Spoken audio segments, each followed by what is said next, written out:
Last night and this morning, I was just working on a kind of new type of interior office type viz thing. So obviously I do a lot of like interior and emissive based light work, especially for things like my Afterglow asset library. What we're looking at here is from an axial project, I call it, which is like a kind of project you return to all the time. For example, some artists might have like a story that they always return to. You know, you think of like Simon Stalenhag with his like Swedish somber sci-fi type world, and I would consider that an axial project. Some people have like these anchors where they always return to. One of my axial projects, which I haven't really returned to much or spoken about much, is a place, like a compound, an airfield type thing. And on it is an office building. Compound's a bit of a weird place, but for the office building, I had never really done anything with it yet. So last night I decided, hey, let's make it an exercise. Let's come up with something interesting for the kind of internal lighting structure of the place. Now, there's still lots of details I want to add, so I've just been focusing on the lighting, but I wanted to give myself the challenge of combining traditional office lighting with daylight tones in a way that kind of blends futurism with modernity, not to sound too pretentious. So obviously we got the regular light panels, again, just like I've got in this room. Hang on.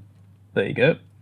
Although, taking inspiration here a bit, in certain areas of the room I've got like mostly white or they're slightly cool lights. And in other areas here you can't see it, but they're cool lights with a warm one in the center. And there's a more complex version above me as well. And what that means is you can get more natural daylight by kind of blending the cool and warm. Now, I haven't done that exact type of blending here, but what I have done is we have these internal temperature lines that go along the negative space of the panels, but they are gradiated. So in one corner they're warm, and then in the next corner further down they'll be cool, and then it's the inverted on the inner side. So in theory, the gradients are inverted in a way where wherever you're standing, there's going to be something cool and warmish on one side of you and the inverted on the other. Obviously, it does lead to some off-balance things because you're going to have like more cool area here, but again, you've got more warm on the opposite side of you. So it's basically an inverted lighting system all the way around with that. But I thought that particular style is interesting because if we remove the regular office lights, as in just turn them off, then we suddenly get some really nice color gradients and some interesting lighting in the space. I'm also trying to find other angles. Obviously, I did these slats for the windows, but they're not really done. But in thinking of semi-liminal spaces like this, I'm like, is it kind of cozy to be like up against a wall? What can I do here for artwork, etc.? I know things like this probably seem a bit weird for people that think, wait, what's the point of doing an environment like this? I just think that spatial things, especially when it comes to things with like a kind of cultural familiarity, such as office interiors, are interesting anchor points to bounce off from. This kind of uncanny feeling. But like it seems like something that you're familiar with, but we can just make some artistic adjustments to modify it. And again, doing things like the inverted color strips along, it kind of gives me ideas for, again, the Afterglow lighting pack. So by doing exercises, we are obviously learning new techniques. So if I was to make this into a piece of artwork, I was thinking, again, taking some inspiration from Mirror's Edge and from my own previous work, some kind of wall markings, maybe extending kind of a darker accent along the wall in some way, marking what floor it is. We could then have like dividers for the space in between, do a bit of office furniture, can have some ventilation and paneling along the top, improve these and then make them less consistent, maybe even rig them in some way, etc. But what I'll do is I'll save this and I'll make this available to my patrons on the $5 tier and above, that's the silver tier, so that you can also play around and learn from the experimentation. So maybe just for a little technique, let's take a look at the temp panels. As usual, it's just the common technique of just splitting the vector from a given input into X, Y, or Z and then using a gradient. In some cases, and depending on the shape of your object, you may need to do some math operation before the gradient just to kind of shift the mapping of the vector. But if you mess around with it, you'll probably find like a good result in the end. As for the studio ceiling panels, yes, I placed every single block